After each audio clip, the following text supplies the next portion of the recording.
Welcome to Indoor Voices, presented by Millicare Floor and Textile Care. Join us as we explore the great indoors and talk to experts about how to improve our indoor environments.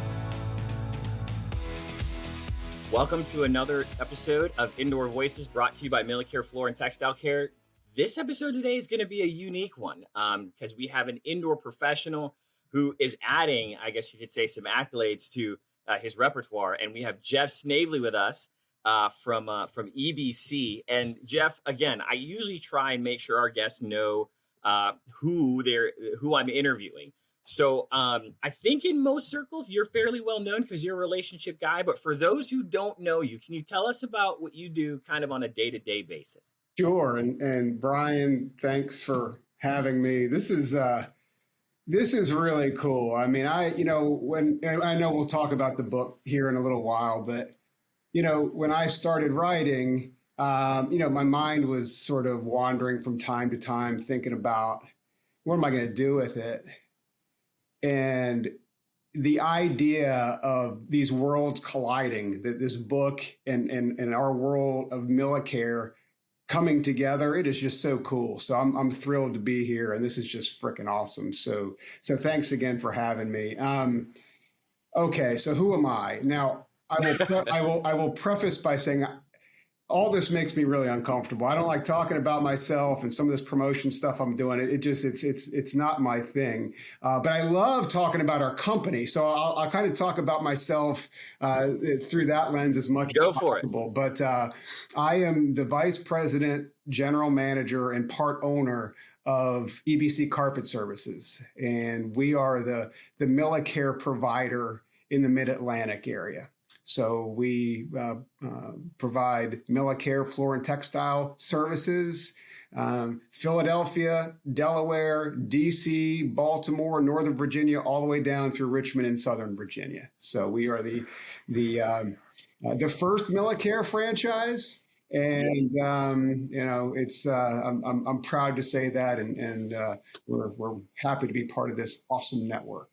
That's awesome. That's great. So essentially you're a building service contractor, but once again, rounding out kind of who you are, you've been heavily involved in facilities management, and Indoor Voices, pushes a lot of good information to facility managers. And so that's kind of been a part of your world or / your network. So what have you done, or what do you do on an IFMA side? With IFMA, and I assume your audience all is familiar with IFMA, right? International Facilities Management Association.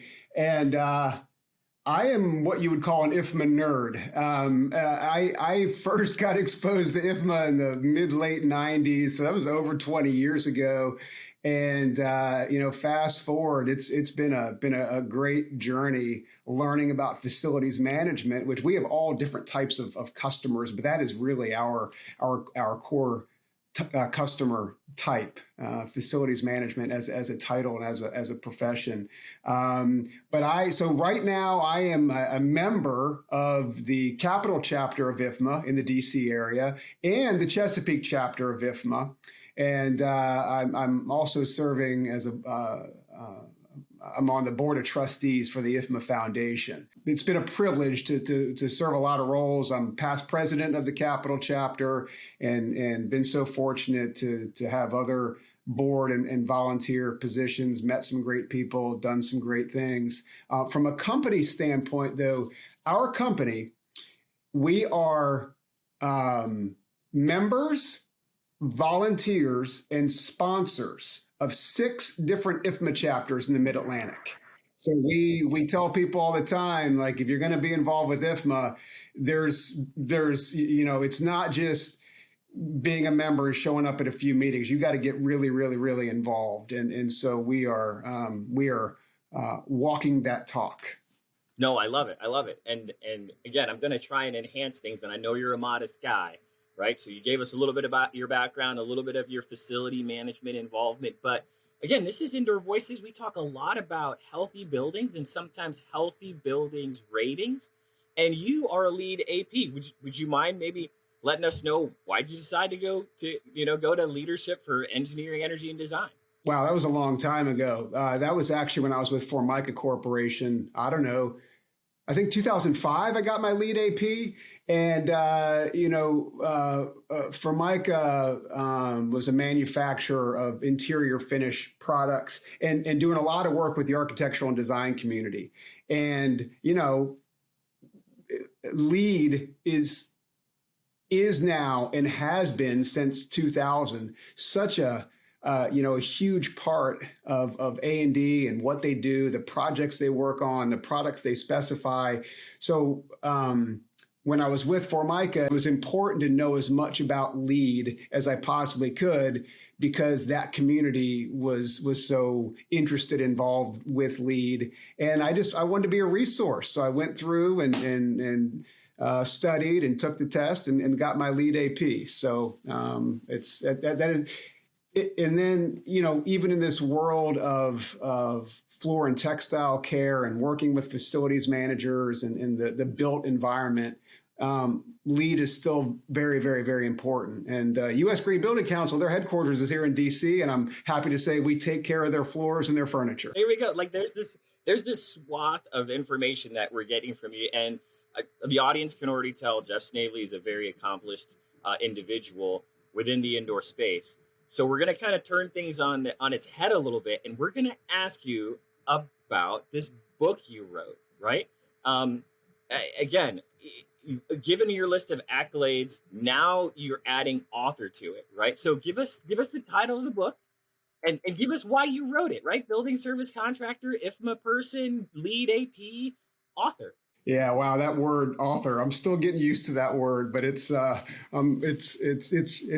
feeling better and better these days, like a warm, comfy pair of slippers, I guess. But so the title of the book is Disruptive Discovery: Uncovering the Stuff That Really Matters, right? And and that's the thing, right? That some things really matter, and some things, I don't know, maybe they don't matter quite as much. And that's sort of the premise of the book. So is that fair? Some things really matter, and some things maybe they don't. But disruptive discovery is a facilitation model, right? And it's really all about helping people to gain a deeper level of understanding. To gain learnings that are meaningful, things that make an impact, and it's all about trying to create positive change.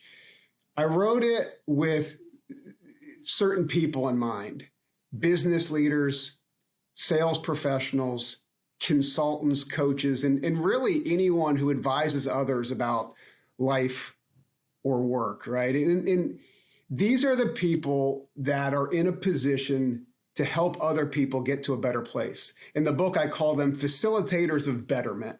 That is a term that I came up with, and I just think it's a really good fit for the type of person that would enjoy this book and it would resonate with them. But these are people that help people, right? Finding better solutions to problems, or maybe helping them to improve in a development area. And in order to do that, you've really got to understand people's unique situations. And sometimes that requires pushing below the surface and going deeper. And that's where this idea of disruption comes in, kind of breaking through the surface and going to that deeper level in order to uncover those things that really do matter. What I like, I don't know if it's your introduction or chapter 1, but you mentioned this term of enlightenment. And then I think you said something like, don't throw the book out just yet. Yeah, not spiritual enlightenment. Right. It's not that kind of book. Right. And enlightenment goes hand in hand, though, with this idea of discovery, right? And discovery's right in the title. So I wanted to ask you specifically, tell us a little bit about, again, discovery, right? So enlightenment, discovery, unpack that for us. Discovery, right? So I refer to or define a working definition of discovery in the book as uncovering something new, right? And that's sort of that's a big concept, right? But uncovering something new, that could be expanding your awareness around something. It could be problem solving. We've already sort of touched on that. it has a real role in relationship building. So that's discovery. Now, disruptive, because in school, we were told that being disruptive is a bad thing, right? But I'm a bit of a contrarian, and what I would tell you is that I think that being disruptive in the right context can be a wonderful thing. And so many incredible innovations and game changers in our world and in our lives have been the result of disruption. I mean, people talk about the internet as being a disruption that changed the world, right? And look at what Apple does day in, day out with all the innovations that they've come up with over the years. And those are certainly positive forms of disruption. So the math equation that I love, and it's just a bit of a cliche, but I love this, is the idea of 1 + 1 = 3, right? That sometimes things are greater than the sum of their parts. So disruptive plus discovery, right?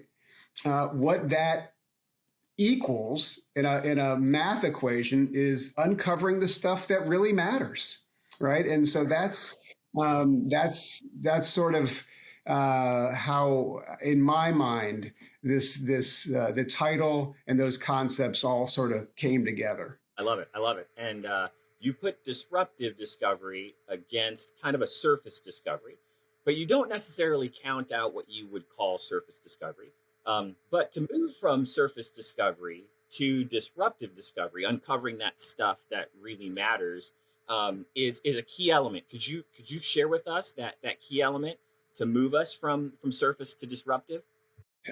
This is a process. It is a model. It is a method, although it's not meant to be rigid. It's not like a user guide or an instruction manual, right? But in order to transition from surface, and by the way, surface discovery is so important, and it has its place, and there's so much that can be learned and gained. And I talk about it in the book about what exactly surface discovery is, what that process looks like, the types of questions that you ask, and what you do with those. But in order to take that deeper dive and get those types of understandings that we're talking about, in order to get disruptive, trust is absolutely paramount. And trust is one of those things. It's the starting point of this process. And I don't want to say it's the ending point, because there is no ending point, because it's a bit of a continuum, right? But it starts with trust and it never goes away, right? Because without trust, being able to go deeper, to be disruptive, to get to those learnings that are going to lead to what really matters, it's not going to happen.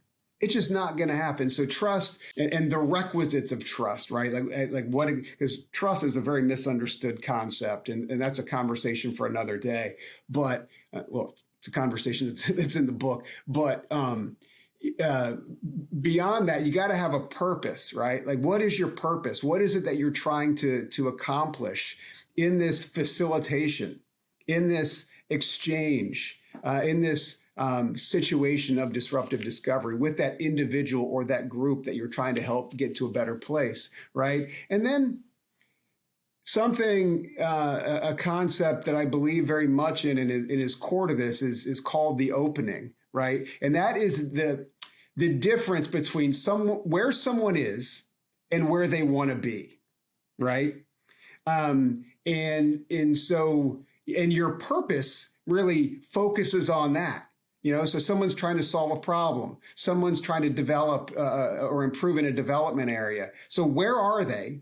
And where are they trying to be in that situation, right? And that is how you go from this surface level to this more disruptive level of discovery. So you've got to have those things. You got to have trust. You got to have a purpose, and you got to understand where someone's trying to get to in the context of where they are right now. Does that make sense? Yeah, no, I love it. I love it. And I think it actually relates to the indoor world, especially at this time, extremely well, right? a lot of people are reopening, wanting to bring people back to the building, right? And that element of trust is not necessarily there for the building occupants. So I kind of wanted you to comment from your book's perspective or from your perspective on, this reopening, and what would that look like for maybe a couple different people? Like, what does that look like for you as a building service contractor? You're saying helping people with their reopenings. This is why I'm so excited to have this conversation with you, because, the idea of disruptive discovery, there's so many applications. It can play in so many ways with all those different target audiences we talked about, and even more.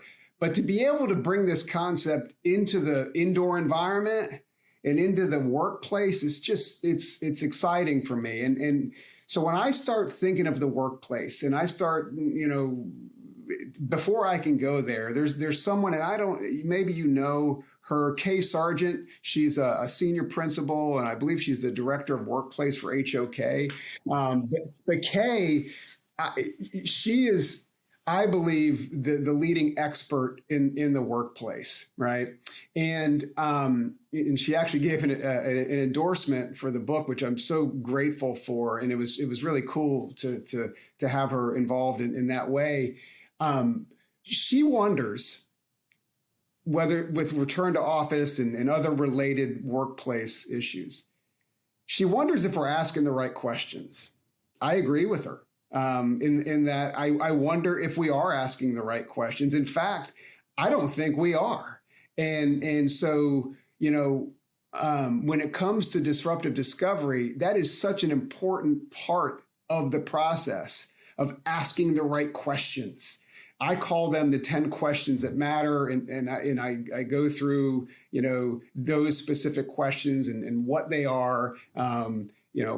Why do you ask them? When do you ask them? How do you ask them? And what are some examples of the way that you would ask them?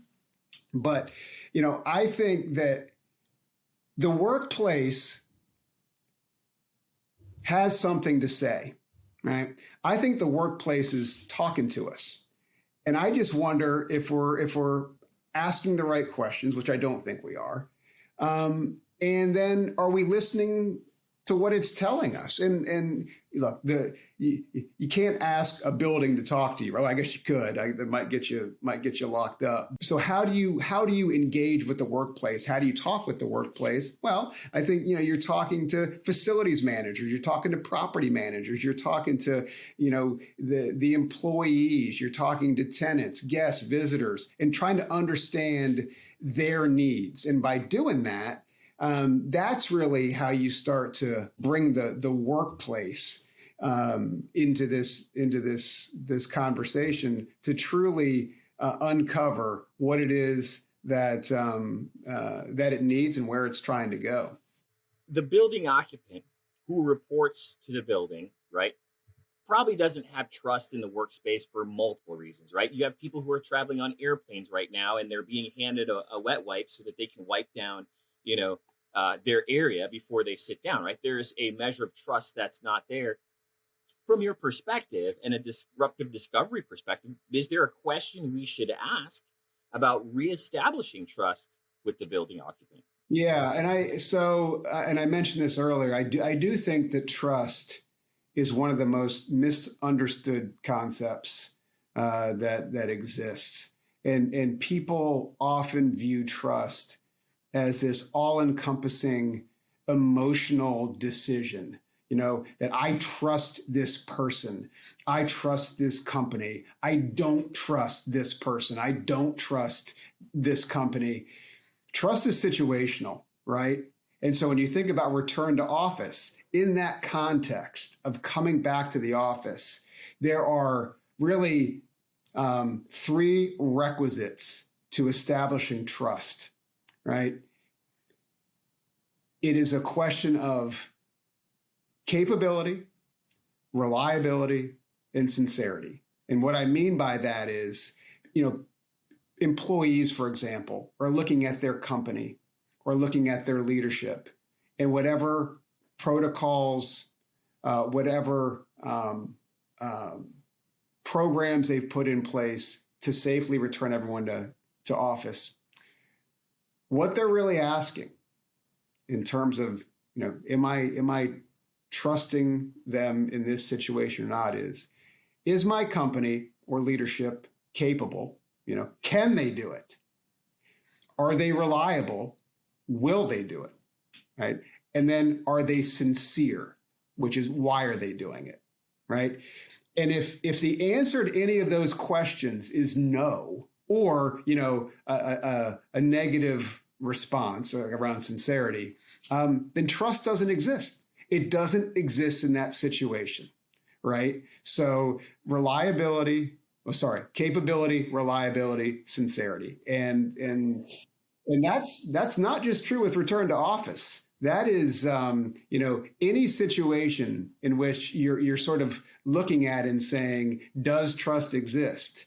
That, to me, in my experiences around trust, that is what trust is, or what it isn't. It's situational, and you got to look at it through those three requisites. So Geoff, in your experience, again, as a building service contractor going into clean floors, do you look at how you help your customers in that trust vein? Sure. Yeah. And that's just kind of how I see the world. And I especially in a new relationship, when you have a contact, whether they be a facilities manager, property manager, or whoever it is you're working with, for the services that we're providing, I know that what they're asking is, can Geoff do it? Can Millicare do it? Okay. And there's different ways to show someone capability, right? Then they go, okay, now I know you can do it. Will you do it? Will you show up when you say you're going to show up? Will you deliver on what it is that you've already shown me you can deliver on? So will you do it? And then, and this is where I think the confusion and emotion around trust comes in. It's like, well, why are they doing it? Why? For what is their what are their intentions around this service they're looking to provide? Are they just looking to are they looking to come in and do some work and get out of there and make it as profitable as possible? And then when I have a problem, I'm not going to hear from them again. I mean, so I think that those are those are the questions people are asking. And so if someone's looking to us in terms of, hey, this is a big deal. We've been out of our building for 18, 19 months. We're bringing everybody back. Here's all the things that our employees are all the things they're facing, all the things they're thinking, all the things they're feeling, all their concerns. We've done surveys. We've talked to them. We've really gone through a process here. We're looking to you as a service provider to help us in this way, whether it be around the cleanliness of the space, whether it be through enhanced hygiene services and trying to disinfect and sanitize, whether it might be just to meet their indoor air quality needs. All right. We have to make sure that our capabilities, reliability, and sincerity are aligned with the trust they're trying to build with their employees, what it is in terms of the leadership of that organization and what their expectations are. You can clearly see, and I know that you're not trying to be formulaic, right? You want it to be fluid, but you can see how those principles apply to a lot of things, even outside of the indoor space, which I think is great. So wanted to pilot into something fun that I saw in some of the notes in your book. And it's an illustration you use to give credence to surface discovery as well as disruptive discovery. And you describe them like ice cream flavors. Could you unpack that for us? Yeah, sure. And by the way, I'm honored that you've read the book, even parts of it. So thank you for that. That means a lot. So yeah, ice cream. I I love analogies, man, and I think ice cream is a fun one. I've always said, and I tell my kids this: there's no such thing as bad ice cream. There's no such thing as bad ice cream. Just some is better than others, right? So with that being said, surface discovery, disruptive discovery. I equate surface discovery to vanilla ice cream. And vanilla ice cream is great. I'd even call it French vanilla, right? Like I think French vanilla is the best. My wife says vanilla bean, I say French vanilla. And give me a bowl of French vanilla ice cream anyway, and it has it. Boy, I will be happy. But this idea of pushing deeper, right? Breaking through the surface and getting into disruptive discovery, to me, now we're talking about a big giant bowl of chocolate ice cream with, the chocolate covered pretzels and a fudge swirl and ooey gooey decadent caramel and toffee pieces. Like that's the type of ice cream that we're talking about, right? So no bad ice cream. I just think that for me, in terms of really trying to help people, give me that bowl of decadence anytime. I think it's a fun illustration to show the value of discovery, surface, and disruptive. And you helped us with trust, right? As we're going from our current state to kind of our aspirational state. And as we do that as well, in your book, you outlined numerous questions that you can ask on the way to try and get to disruptive discovery. One of them that I pulled out that I absolutely loved was questions in the vein of dare to dream, right? So those questions help us, again, think about our current situation in an uninhibited way. And I found it super intriguing, right? So tell us about these dare to dream questions. Yeah, I will. And so, dare to dream is one of the questions that matter, right? So, I believe that if you want to uncover the stuff that matters, you have to ask the questions that matter. With dare to dream, and I think it would be great if we sort of continue, unless you want to go a different way, but maybe we keep this in the context of the workplace and even, return to office. Yes. And okay. So dare to dream. This would be an example. To back up, who are the people that could be asking this question, right? Like, so who are our facilitators of betterment in the workplace? If disruptive discovery is for leaders and sales professionals, coaches, consultants, and anyone who advises others, well, who are we talking about? Talking about facilities managers, right? I mean, they wear a lot of those hats. They are certainly leaders. They are certainly coaches and consultants, whether it be for employees or maybe people on their team that report to them and people that they're coaching and developing, but certainly facilities managers wear a lot of those hats. The sales professionals, vendors who sell products and services to facilities managers and within the workplace, these are facilitators of betterment. Right? And employees interacting with coworkers and advising people they work with, team members, people running projects. So I think this idea of facilitators of betterment, it can apply to so many people. So questions that matter. And if you think about dare to dream as a specific type, so if we're talking about the workplace and you would ask a dare to dream question as a way to get people to consider possibilities without the limitations of actual experiences. Because another question that matters is a range finding question where you're asking people to articulate different extremes of their experiences. Like, what's the best thing that's ever happened? What's the worst thing? What's your favorite? What's your least favorite? But they're based on experiences. Dare to dream is really more about let's think, let's not limit ourselves to what has actually happened. Let's talk about the possibilities, right? And so thinking about the workplace, thinking about returning to the office and what that indoor environment could be. Here's a dare to dream question would be, envision the perfect indoor environment, right? Can you describe it to me? So it's forcing someone into that into that place of jumping out of the box and not having any constraints. Yeah. Because the word perfect, that's a big word. Yes. And by asking someone to explain or to describe the perfect work environment, the perfect indoor environment, perfect workplace, you're going to get a lot of insights from them as to what's important to them, the things that they want, the things they don't want, right? And it's really going to give you some insight. We were talking earlier about the opening, where you are versus where you want to be. Dare to Dream is going to give you so much knowledge around where someone wants to be. No, I love it. And one of the things that I think of is the facility manager who may get bogged down with just chasing problems or chasing requests, right?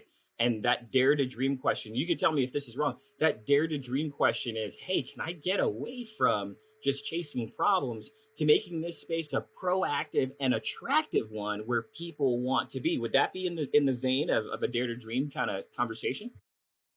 Absolutely. It's an envisioning exercise. That's absolutely what it is. And just because someone would answer that question, in a way that they're offering ideas that aren't possible, that's okay. Because it's not about the specific idea of can we do it or can't we do it, but what they're sharing with you is what's important to them, what their values are, and that's the real magic of that. I think one of the 10 questions is just why, right? Why? Why'd you put that one in there? I guess I should say that's a great question, right? It's one that requires explanation. It's not yes, it's not no. You're going to give a nuanced answer from your perspective whenever you answer the question why.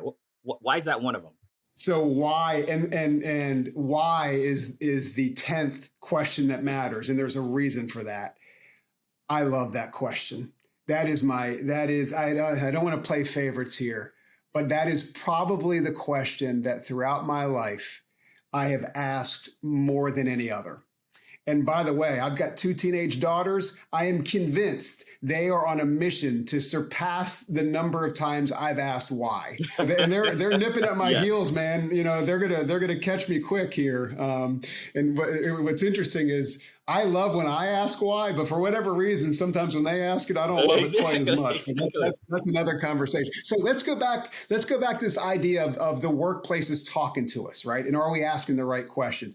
Let's pretend for a minute that we were having a drink with the workplace, if that was possible. This is kind of a philosophical journey here. No, I like it. It's in the vein of the book and the way you've written it. I like it. Let's go. Yeah. So let's pretend we're having a drink with the workplace, right? So here's a question that I would love to ask it, right?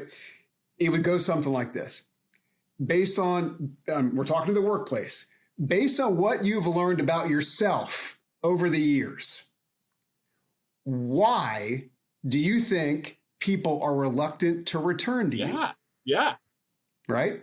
And then a kind of a follow-up to that, and this would be one of those range-finding questions that I was talking about, where you're kind of testing extremes based on experiences.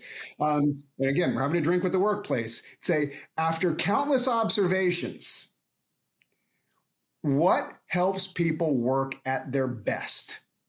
Right?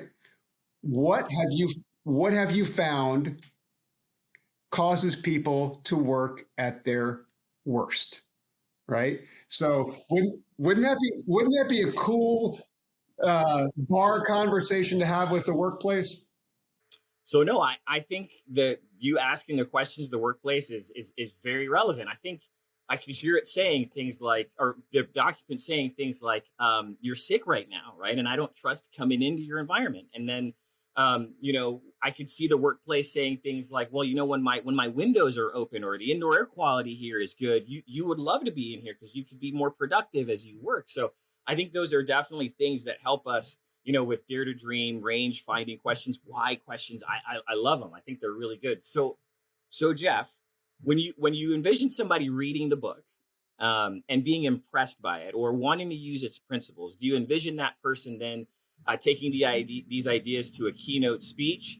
Do you envision them using it as a facilitator for a large group and doing kind of a workshop? Or do you envision maybe like a one-on-one with a peer or being a mentor? How do you envision them using it? Will you indulge me for a moment? Because because earlier you asked me a question. You said, "What's the book about, and why did you write it?" And we've talked a lot about what the book's about, but we sort of we stepped around the why, right? And the only way I know to answer the question you just asked is to go back to the why. So I know you and I have something in common, lots of things in common, but one of them is our affinity for Simon Sinek, and the book Start With Why, right? Right. Exactly. Dead on. So for anyone who hasn't read Start With Why or hasn't seen Simon Sinek's TED Talk on the Golden Circle, I strongly recommend it. After this Indoor Voices episode, the next thing you should do is go, and Google Simon Sinek, the Golden Circle. So anyway, years ago, I read Start With Why after seeing the Golden Circle TED Talk. And it just rocked me, man. It fundamentally changed the way that I see the world. And as a result, I started working on my own why statement, and what was my greater purpose. And I came up with my own golden circle. My why is to make a positive difference in the lives of people, both personally and professionally, so that they feel motivated to be the best possible version of themselves. Now that's deep and heavy stuff. And you go, all right, well, how do you do that? Right? How do you do that? So this idea of writing a book, that's one of those things. And by the way, over the past however many months, I've had so many people say to me, man, I really want to write a book, or I know one day I want to write, I think I've got a book in me. And I think if you've got something to say, something that can make an impact, you should say it, right? So, but for me, this idea of writing a book became a way to bring my why to life. What I wanted to do was to create something that could make that type of an impact in people's lives. So the answer to the question of how do you envision people using it, I hope that people read it, that it resonates with them, and they put whatever learnings they can pull from the book. I hope they put them into action, right? I don't want this book to be one more thing that somebody reads and does nothing with it, right? So, this is all about making a difference, and so whatever role someone serves in how they interact with others, whether they're other individuals or other groups, their company, whatever their role is, if this helps them help people, and they could tell me about it, if I could, I want to know that it's being used, right? And so that's what I'm envisioning. But specifically, I don't really have any of those preconceived thoughts. I wanted to get it out there and see where it goes, because if this is something that people connect with, then I'd love to have conversations about, okay, so what do we do with it, right? So how do we put disruptive discovery to work as a way to help people get to a better place? We've got all these notes of why that we've discussed within the workplace. And there's all these notes of why that come through those 10 questions in trust, going from surface to disruptive discovery. And I think we've couched that in the indoor environment today. So I thank you so much for exploring the great indoors with us and for giving us a piece of your why through this book. Yeah, no, thank you. And I welcome any opportunity to have conversations with anyone. There's a disruptivediscovery.com website. You can learn more about the book and more about the model, the author. And then if anyone's interested in buying the books, it's available on all online retailers, including Amazon. So let's do this thing. There we go, Geoff. Listen, I'm going to buy one. I want a signed copy. I'm going to mail it to you, and you're going to sign it and send it back to me. So. I would be honored. So thank you. Wonderful. Thanks so much, Geoff. Thank you, Brian. Thank you, Millicare. And let's go get disruptive, right?